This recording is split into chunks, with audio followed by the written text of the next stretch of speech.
Renjan. Semangat abangku itu aja. Selamat malam Melvin. Semangat kepada abang. Oke, baik, saya turunkan bang ya.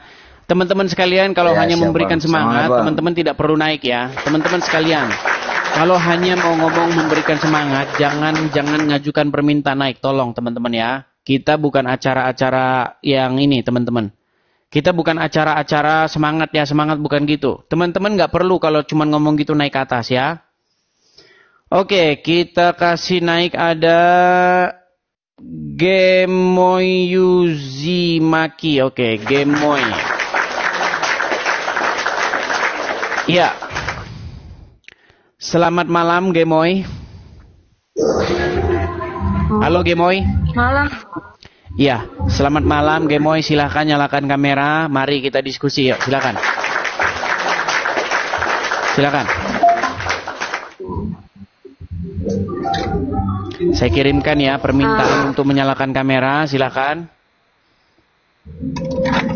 Mari ya bang. Ya, silakan. Yuk. Ya. Selamat malam Gemoy Muslimah ya. Agak sedikit naik coba biar jangan malu-malu dong. Gini Gemoy. Saya pengen kita itu diskusi yang baik. Nggak boleh menghujat, ya kan? Ngomong fakta gitu. Tapi saya pengen juga nih, kamu masih bangga bahwa kamu itu seorang muslimah. Jangan kamu seperti sembunyi-sembunyi, malu dilihat orang jadi orang muslim. Oke? Gitu, oke. Oke, silakan Gemoy. Apa yang ingin Anda sampaikan terkait diskusi lintas agama yang saya lakukan ini? Silakan. Jangan ditutup-tutupi loh, wajahmu jangan ditutup-tutupi. Tegak begini loh, bisa nggak tegak? Tegak seperti saya gini loh. Nah, gitu loh, semangat dong, ayo semangat. Ayo, silakan. Silakan Gemoy. Iya, nggak ada kok sering Abang Edis ini kalau aku perhatiin kalau live ya hanya khusus framing aja gitu, menghujat aja gitu. Tapi kalau ditanya balik kenapa jarang jawab pakai data gitu. Oke, contohnya framing dan menghujatnya. Kasih saya satu contoh, silakan. Iya, sana dulu. Jangan grogi. Tarik napas dulu, tarik napas. Saya tahu, saya lihat aura kan? Oke, sudah, ayo, silakan. Jangan malu-malu. Aduh, udah banyak orang yang malu jadi orang Islam. Ya, gimana? Sebutkan satu contoh yang saya lakukan memframing dan menghujat agama Islam, silakan. Ya enggak ya, kayak seperti hadis tadi yang minum kencing apa tuh unta, yang nyium batu itu yang satu-satu minum air kencing unta ya? Apa yang saya framing dan apa yang saya hujat, silakan. Ya enggak ada gitu, kesannya kan tadi katanya framing hujat. Ini gimana sih Gemoy? Tadi katanya saya framing, saya hujat. Di mana saya framing hujatnya? Kamu bilang nggak ada. Ya enggak, maksudnya kesannya kayak gimana gitu kan, dari situ aja kan kita mikirnya udah ke situ gitu loh. Iya, kalau cuma mikir-mikir nggak apa-apa, tapi kan faktanya demikian. Betul nggak Muhammad menyuruh orang minum air kencingnya hewan? Betul nggak Muhammad menyuruh orang minum air kencingnya hewan? Benar sih, itu kan di hadis dulu kan. Oh, benar. Nah, kalau begitu, begini. Ada kisahnya, Bang Edis. Betul, ada kisahnya. Ada seseorang yang dia itu sedang tidak enak badan. Lalu dia datang. Iya, lalu dia datang kepada Muhammad. Nah, sama Muhammad disuruhlah dia minum air kencingnya hewan, betul? Iya, dengarnya sih gitu. Iya. Namanya aku juga gitu. Makanya saya bilang, jikalau Anda mengikuti sunnah Rasul, mengikuti ajaran Muhammad, kalau Anda sakit, Anda minum air kencing hewan, betul? Itu kan hadis, itu kan zaman dulu sih ceritanya. Itu kan zaman dulu. Kenapa tidak bilang begitu juga kepada Muhammad? Muhammad yang menyuruh orang hirup-hirup air 3 kali, betul nggak? Ya itu kan dalam hadis. Berarti bilang aja itu kan zaman dulu, sekarang nggak perlu lagi. Oke lah gini, Gemoy, gini. Karena kamu sudah malu jadi orang Islam, kamu menutup-nutupi wajahmu, saya turunkan ya. Karena saya nggak bisa menerima kalau orang sudah malu jadi orang Islam. Kecuali kamu naikkan layarmu, kita lanjut diskusinya. Nah, seperti itu. Gemoy, gini Gemoy. Saya tahu itu mengguncang hati kamu, saya tahu. Saya itu hanya mengatakan begini, intinya begini Gemoy. Yesus kami itu tidak menubuatkan orang seperti Muhammad. Jadi kalau kalian, ustadz kalian, tiap hari bilang begitu, Yesus menubuatkan Muhammad, itu bagi kami pelecehan. Masa Yesus kami nubuatin orang seperti Muhammad? Itu gak mungkin. Nyuruh orang minum air kencing. Mengawini anak di bawah umur. Kena sihir.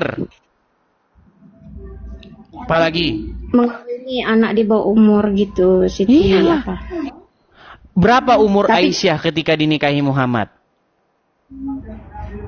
Ya kurang lebih 7 atau 6 tahun gitu ya kalau nggak salah. Coba sekarang saya tanya kamu, kalau zaman sekarang ada orang umur 55 tahun menikahi anak umur 6 tahun, kira-kira apa yang kamu lihat? Kesannya bagaimana?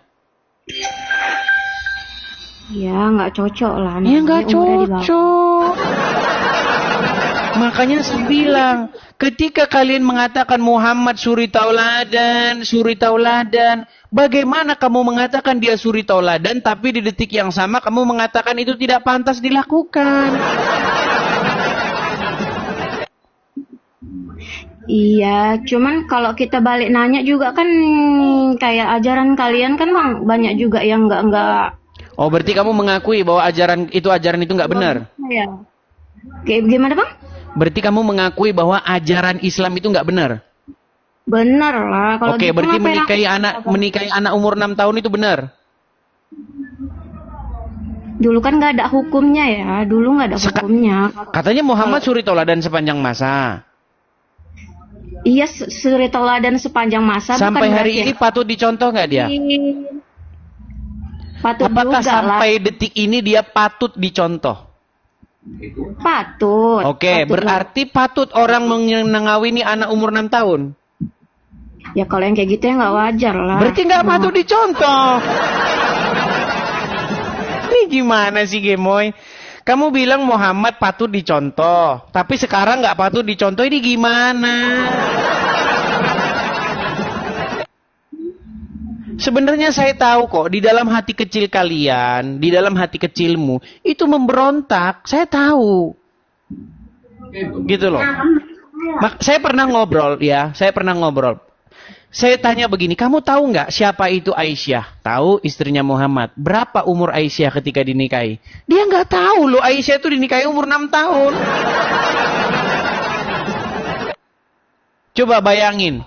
Kamu mungkin punya anak kecil umur 6 tahun. Punya anak umur 6 tahun? Bayangkan kalau itu dinikahi umur 55 tahun, gimana? Ya kalau di zaman sekarang ya enggak lah. Berarti Muhammad tidak pantas lagi dicontoh zaman sekarang. Ya dia berbuat itu bukan berarti harus dicontoh. Sebentar, pertanyaan saya bukan itu. Berarti pantas nggak Muhammad dicontoh zaman sekarang ini? Ya kalau dulu-dulu ya yang kayak gitu Sekarang dia pantas dicontoh nggak? Yang untuk yang nikah tadi maksudnya. Ya nggak logika aja sih. Iya nggak pantas. Coba katakan, Muhammad tidak pantas dicontoh untuk zaman sekarang. Coba. Kenapa abang nyuruh kan gitu? Berat kan? Ini gimana Gemoy? Apakah kamu percaya? Gini Gemoy, kamu percaya nggak dengan Al-Quran?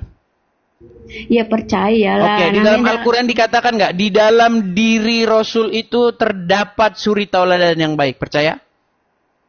Ya. Oke, berarti di dalam diri Muhammad itu terdapat percontohan. Nah, bagaimana kamu percaya itu, tapi di detik yang sama kamu mengatakan bahwa itu nggak beres? Contoh, menikahi anak di bawah umur. Kamu bilang tadi nggak beres, betul? Bang, kalau kita ngikut ke zaman dulu, selain Nabi Muhammad, nabi-nabi lain juga banyak tuh yang lebih. Oke, sebutkan satu nabi. Sebutkan satu nabi selain Muhammad yang menikahi anak di bawah umur. Sebutkan satu. Kalau ada, saya terjun dari Monas. Silakan. Sebutkan satu orang. Gak ada. Nah, aduh gimana? Bilang gak ada. Gimana kamu tadi Gemoy bilang bahwa ada nabi-nabi lain? Untuk mencari kisahnya ya nggak ada aku cari-cari sih, cuman pendengar aja gitu. Memang zaman Gini, dulu memang Gemoy. nabi banyak. Begini Gemoy, ini penting loh. Bagaimana mungkin kamu menyerahkan hidupmu dari berdasarkan katanya-katanya. Saya cuma mau kasih tahu, tidak ada nabi yang menikahi anak umur 6 tahun selain daripada Muhammad.